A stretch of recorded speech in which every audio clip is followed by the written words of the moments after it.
sur Radio J, nous sommes à présent en direct des États-Unis avec notre correspondant Sébastien Lévy. Bonjour Sébastien. Bonjour Elana, bonjour à tous. Merci beaucoup d'être avec nous et Chag Sameach. On espère que vous avez passé un bon début de fête de Pessah, effectivement, et que vous digérez bien les galettes comme Eva Soto d'ailleurs. Vous restez avec nous. Alors il y a beaucoup de sujets d'actualité. Vous souhaitiez d'abord revenir, il me semble, Sébastien. Alors ça date d'il y a plusieurs jours déjà, mais cette visite qui a été très commentée de Benjamin Netanyahou à Washington. Alors après, on a vu son fils qui s'est exprimé sur les réseaux à Benjamin Netanyahou, qui s'en est pris à Emmanuel Macron. Bref, il y a énormément de choses à dire. Vous souhaitiez revenir brièvement là-dessus. Oui, très brièvement, parce que c'était une visite qui avait été anticipée. On sait que c'était le premier dirigeant, Benjamin Netanyahou était le premier dirigeant étranger reçu par Donald Trump après l'annonce de ses droits de douane le 2 avril. C'est pas facile à suivre parce que ça change souvent.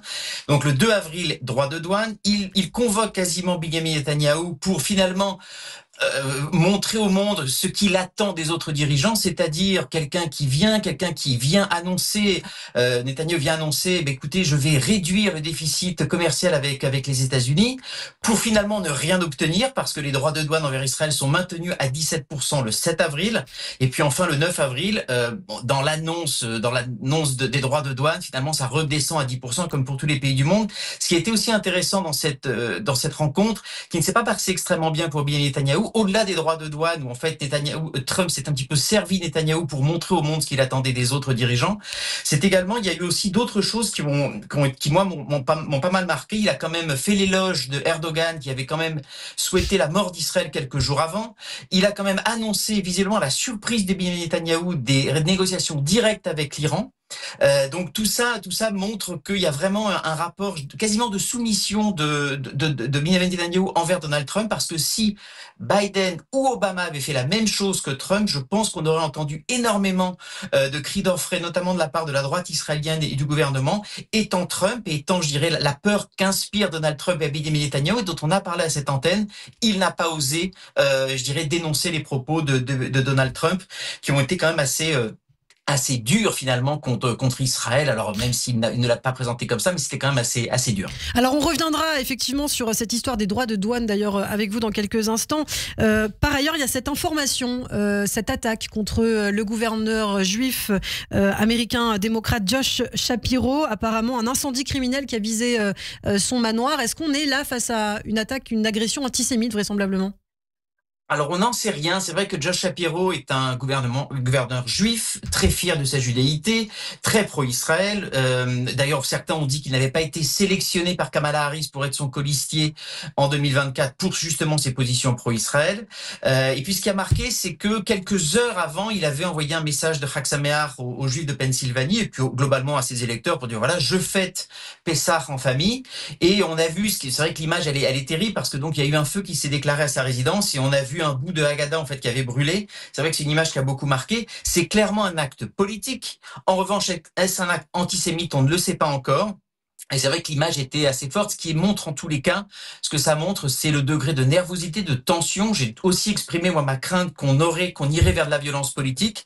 J'espère que c'est un cas isolé et pas annonciateur d'autres choses. Il faut en revanche saluer les déclarations, notamment du vice-président Vance, qui a été extrêmement clair dans sa dénonciation. Trump a été un petit peu moins, mais en tous les cas, il y a aucune ambiguïté de la part du gouvernement américain qui dénonce cette attaque, et ça, c'est plutôt une bonne nouvelle. Alors, autre sujet d'actualité, et vous souhaitiez en parler, Sébastien, c'est cette visite du président du Salvador, Nayib Bukele, qui effectivement était hier à Washington pour rencontrer Donald Trump. Un dictateur cool, disent les médias américains. Alors qu'est-ce qu'on peut en dire ?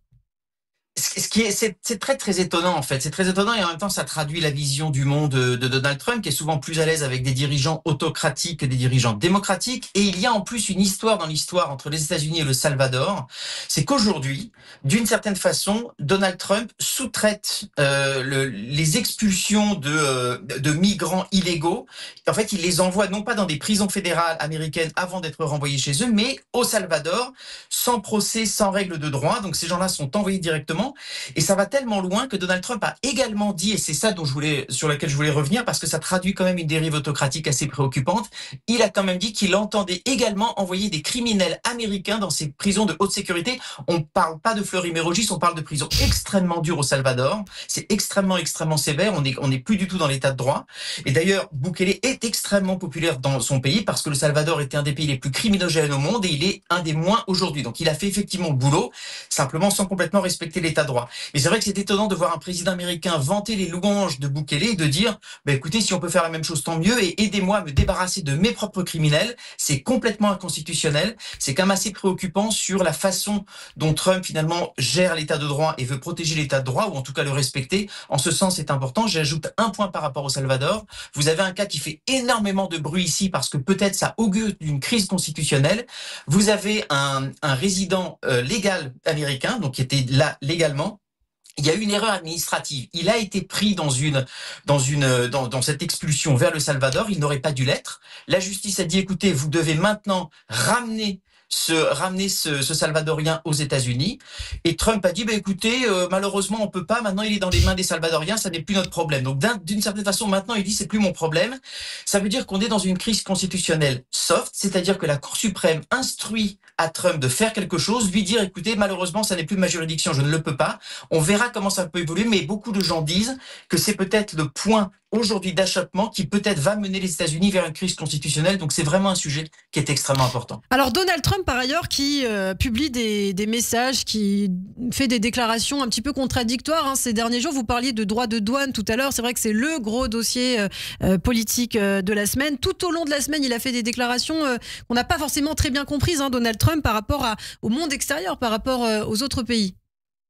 Alors moi je pensais que j'avais compris le 9 avril, mais patatras, j'ai écouté les émissions politiques le dimanche 13, et j'aurais pas dû parce que là je suis dans une confusion absolument totale. C'est-à-dire, le 2 avril, il annonce des droits de douane absolument records. Le 9 avril, il les suspend, sauf pour la Chine. Ah non, pardon, j'ai oublié, sauf pour la Chine exactement. Quelques jours après, il suspend également l'électronique pour la Chine, ça devait être le 11. Et le 13, beaucoup de ses conseillers disent non, même les droits électroniques pour la Chine sont maintenus. Et en fait, c'est qu'une tactique de négociation, rien n'est véritablement suspendu. Tout est dans l'air. Donc, on est aujourd'hui dans une situation où personne ne sait rien. Alors, nous encore, c'est pas grave, on commente l'actualité, mais quand vous êtes une entreprise qui produit en Chine ou qui produit aux États-Unis avec des matériaux chinois ou d'autres pays d'ailleurs, vous ne savez absolument pas à quelle sauce vous allez être mangé. Est-ce que, par exemple, prenons un pays comme Israël, est-ce que c'est 17%, est-ce que c'est 10%, vous ne le savez pas, pareil pour l'Europe. Et en ce qui concerne la Chine, c'est encore plus confusant, c'est-à-dire que vous ne savez absolument pas si les biens électroniques, certains biens électroniques sont exemptés, vous ne le savez pas jusqu'à quand, lesquels. Donc c'est une foire, c'est absolument impossible. Et d'ailleurs, vous le voyez dans la nervosité des marchés financiers, à la hausse, à la baisse, à la hausse, à la baisse, c'est impossible de savoir. C'est impossible aujourd'hui d'avoir une stratégie, je dirais, commerciale ou industrielle pour les entreprises, qu'elles soient américaines ou autres. Et c'est évidemment extrêmement préoccupant. Ça traduit la fameuse imprévisibilité de Donald Trump, qui peut avoir du bon dans les affaires diplomatiques. En revanche, dans les affaires économiques et industrielles, c'est absolument désastreux pour le pays et pour la crédibilité du pays. Alors il y a aussi évidemment la guerre en Ukraine qui anime les débats aux États-Unis, et Donald Trump en parle régulièrement. Récemment, il a accusé le président ukrainien Volodymyr Zelensky d'avoir démarré la guerre. Alors c'est aussi pareil, ce sont des messages un peu contradictoires parce qu'il peut dire l'inverse 2 jours avant, quoi. En fait, c'est vrai que c'est pour ça que je voulais rapprocher les deux sujets, c'est-à-dire que ce soit sur l'Ukraine, mais on peut parler aussi de Gaza d'ailleurs, mais sur l'Ukraine et sur la guerre commerciale, vous avez des messages qui sont extrêmement contradictoires d'une journée sur l'autre. Un jour, il appelle NBC pour se plaindre de la mauvaise volonté de Vladimir Poutine. Le jour où vous avez un massacre à Soumy qui fait 35 morts, 35 civils, la seule chose qu'il trouve à dire, c'est que ça n'est pas ma guerre, c'est la guerre de Biden, c'est la guerre de Zelensky. Et Zelensky, je le cite, n'aurait pas dû démarrer cette guerre parce qu'il n'avait pas les moyens de l'emporter. À aucun moment, c'est-à-dire que là, c'était le moment facile, d'une certaine façon, pour critiquer Vladimir Poutine. Il ne le fait pas. Donc là encore, on est dans l'imprévisibilité la plus totale. On assiste aussi à autre chose. On assiste au fait que Donald Trump ne veut pas aller nécessairement au clash avec certains ennemis. On sait qu'il a un peu peur ou il est intimidé par Vladimir Poutine.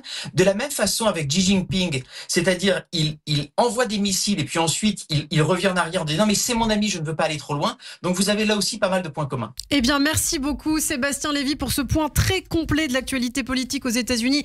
Merci d'avoir été avec nous et je vous donne rendez-vous la semaine prochaine. À la semaine prochaine.